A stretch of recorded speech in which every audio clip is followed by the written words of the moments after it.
You're listening to the Culips English Podcast. To download the study guide for this episode, which includes the transcript, detailed vocabulary explanations, real-world examples, and a quiz, visit our website, culips.com. CULIPS.com.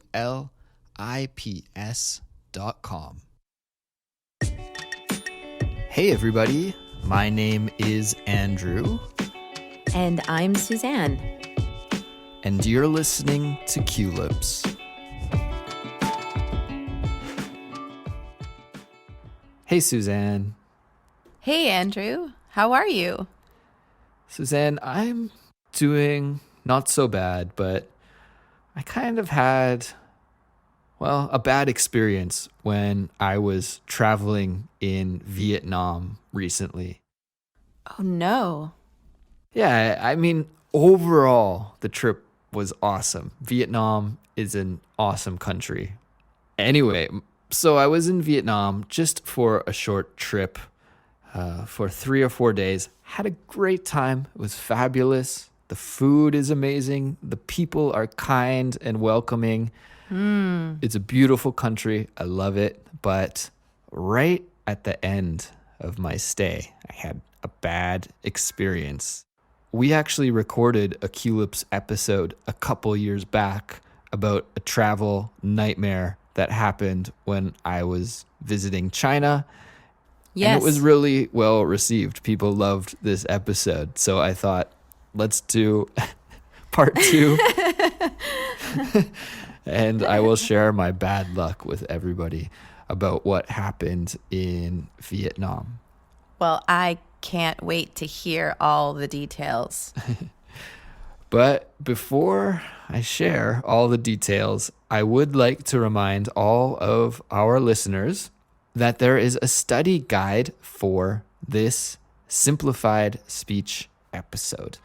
So if you want to study along with the study guide, which includes a lot of awesome things like a transcript, detailed vocabulary explanations, real-world usage examples, a quiz, and even discussion questions, then just visit our website, culips.com.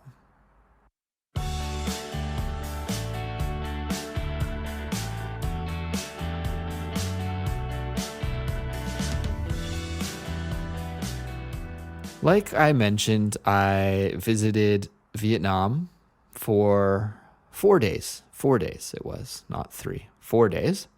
And I spent all of my time in the lovely coastal city of Da Nang. Da Nang, Nice. Vietnam. Yeah. And I went there with my girlfriend. We had a lovely time together. We had a nice hotel that was right on the beach. And there was a cool swimming pool. It was near a lot of great restaurants.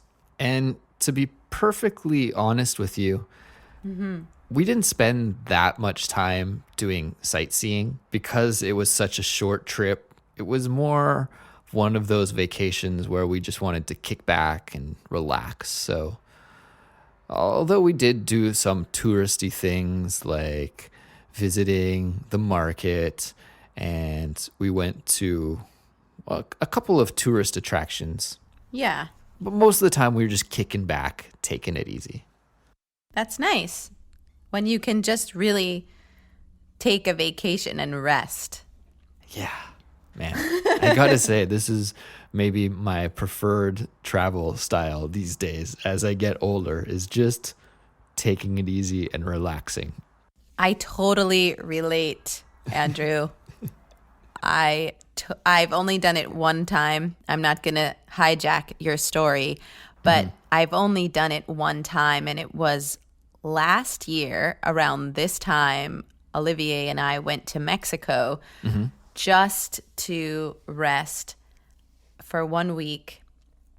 We stayed at a weird all-inclusive. We never do that kind of thing. We're more grassroots people, little villa, Airbnb, and we just rested.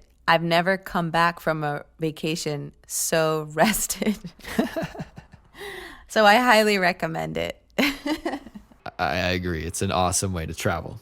But anyway, okay. So Yes. Back to Vietnam. we had a great time in Vietnam, and it was our last day there. And our flight wasn't leaving until 11 p.m. at night. So this caused a little bit of an issue because we had to check out of our hotel. I think it was 11 in the morning.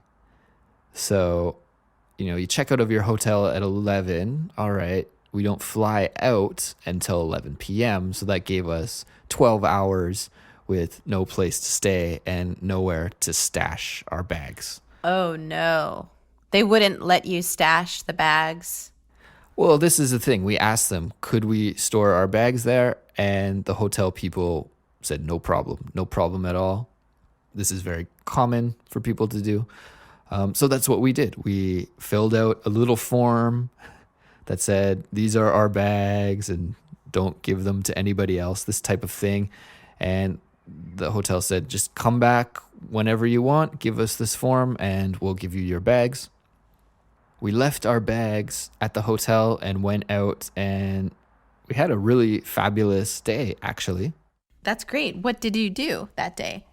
We actually met a Vietnamese guy who was one of our drivers on a previous day.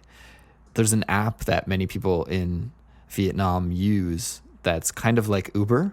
It's like a ride sharing app. He was one of our drivers, and he was very kind, very safe driver.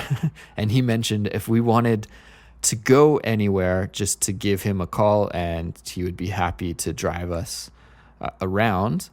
And there is a really amazing historical site near Da Nang that is essentially the ruins of an ancient temple structure.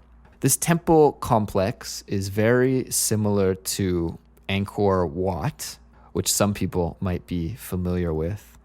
And so we drove out there. That took about an hour and a half, and we spent all day there and came back. And we arrived back in Da Nang, had some dinner, and then it was time to go fetch our bags and go to the airport.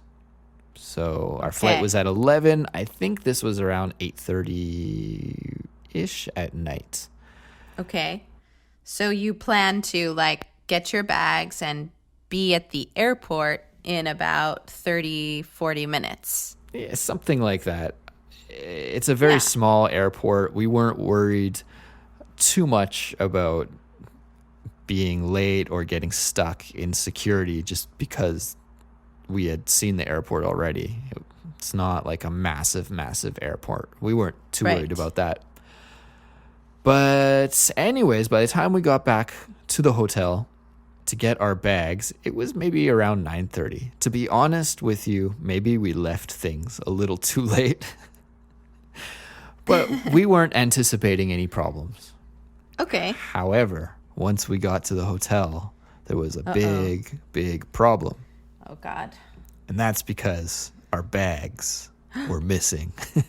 No. Yeah.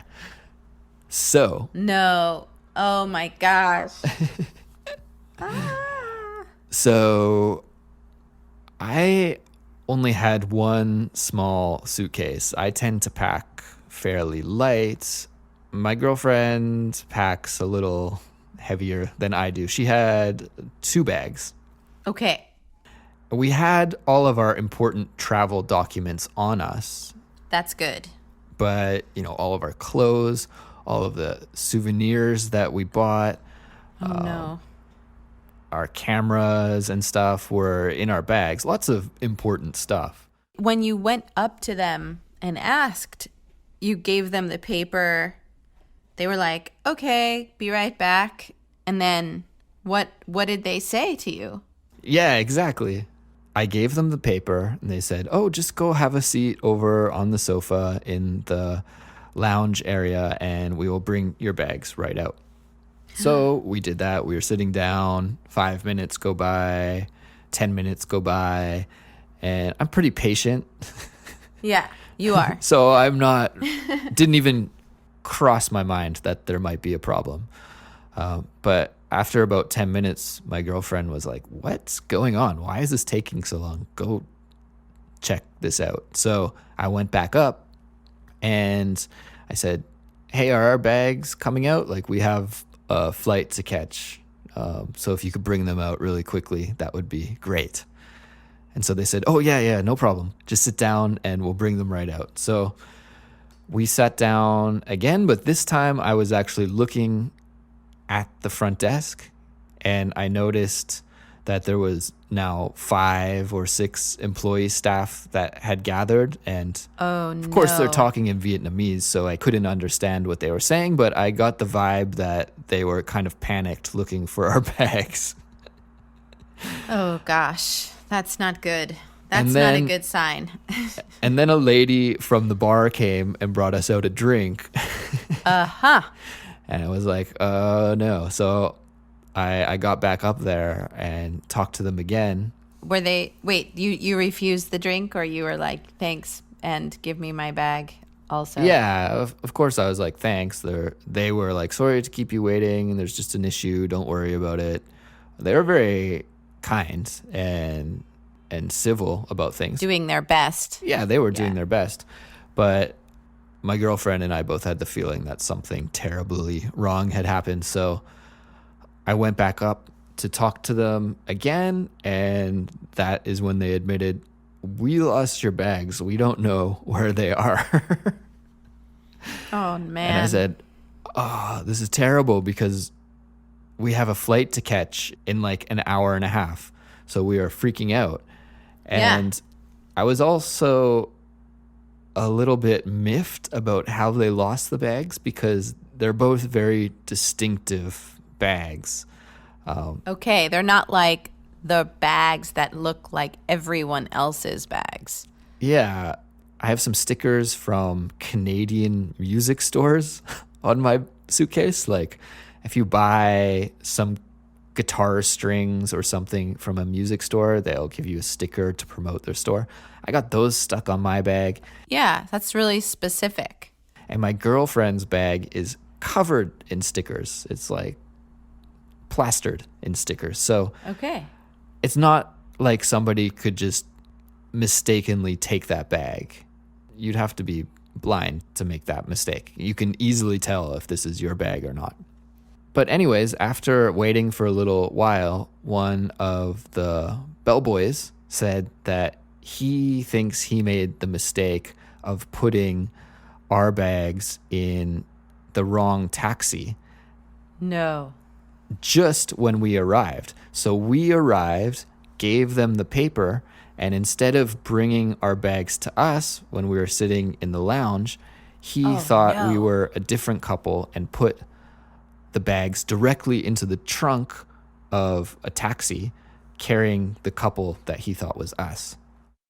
I'm literally doing a face palm. Ugh, gosh. Oh, was this just like a young kid, a young guy? Yeah, yeah. And like it's his summer job. my girlfriend at this point was agitated, to say the least. I've actually worked in hotels before, and I know that mistakes happen, and I was happy that at least we knew what had happened. I was like, oh, great, they weren't stolen. Right. Like, worst case scenario, we can probably get these bags shipped back to us in Korea, and it would be all right. Right. They're out there somewhere, able to be tracked. Yeah. Exactly. So I was trying to weigh the pros and cons of what to do in that situation because I didn't want to miss the plane. I actually had to work the next day, so I couldn't really afford to miss the plane. Right. And on the other hand, I didn't want to leave my bags behind, so I was talking to the hotel staff some more, and they said, oh, we've managed to get the taxi driver on the phone, and he's going to turn around with your bags. and bring them back to you. Great. So I was like, great. But the problem was we really didn't have enough time. Like at this point, we had to be on the plane in 50 minutes or so. Oh, no. And you know the old rule. Well, I'm not sure it's the same in Vietnam, but don't you need to check in at least 30 minutes before the flight? Exactly. So I mean, I think it's a universal rule, but I don't know if every country does it. But well, I checked the ticket and it said 15 to 20 minutes. The gate will close before boarding. So I knew Okay. we had a little bit of room there. And I also knew that the airport was really close to our hotel. Like that's good. The airport wasn't on the outskirts of the city. It was only a 10-minute, 15-minute drive away. So I knew if this taxi came back ASAP, then it would probably be okay. Yeah. So we spent, about 15 or 20 minutes in suspense, really stressed out, not yeah. knowing what to do. And I kept asking the staff, do you have an update? What's going on? Come on, can you help us? We got this flight. They're like, yeah, we know. Just 2 more minutes. Oh, just wait 2 more minutes. They kept saying, just wait 2 minutes. But finally, the bags did come. We were happy. We checked very quickly to make sure nobody stole anything from our bags. And then we Good. took the same taxi to the airport. And as soon as we got to the airport, I had to run like crazy to the check-in desk and check us in. This is a little bit of an aside, and maybe I'll save this story for a different day because it's long and complicated. But the previous day, my girlfriend actually broke her toe, so she couldn't walk very well. No. So that's awful. as soon as we got out, That is a long, complicated story. Oh God. Oh no, because that's the worst. You have to run to the gate, right? Right. You have to run to your flight. That's what I was thinking. Well, at least you guys can just get there and run. But now you can't run. it was so funny because we didn't even talk about it. It was just assumed that that's what would happen. So as soon as the taxi pulled out, I just bolted and, Right. and made sure that we could check into the flight. Wait, did you make the flight? Oh, yeah. Yeah, we made the flight. Everything Oh, was good. fine. Yeah. Phew. In the end, everything was fine. That's great, Andrew. We breathed a sigh of relief, but yeah, for a couple of hours there, we were just really stressed and angry, and That's a really stressful travel situation, especially when you depend on the services of a hotel. well, it sucked too because it was right at the end of the trip, It's like, Right. of course, having a stressful time when traveling is never good. Doesn't matter if it's at the start or the end, but we had a great day that day, and then just to be totally stressed and forget all about those good memories were gone. Yes. Oh, yeah, for sure. And you have that feeling, you're like, oh man, I just want to get home. Like, wow, come on, you're frustrated and stressed. Oh, yeah. And And you have a broken toe. yeah. That's also adding to it. Well, I'm glad you got on the plane okay, and you got your bags and your cameras, and you made it back safe and sound. Made it back in one piece, and all's well that ends well, right? Yes. Phew.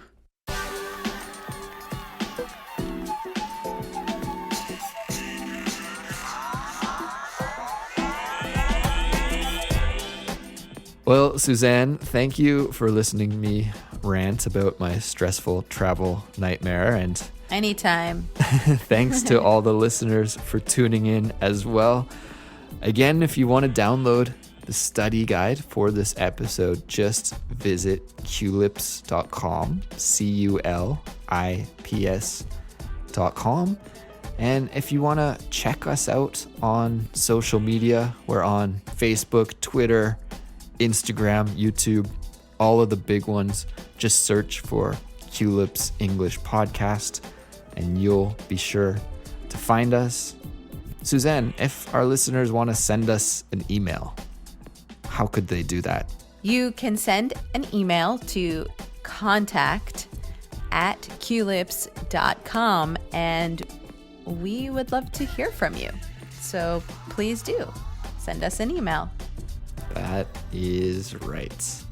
Okay, guys, that's it for us today, but we will be back soon with another episode and we'll talk to you then. Bye. Bye.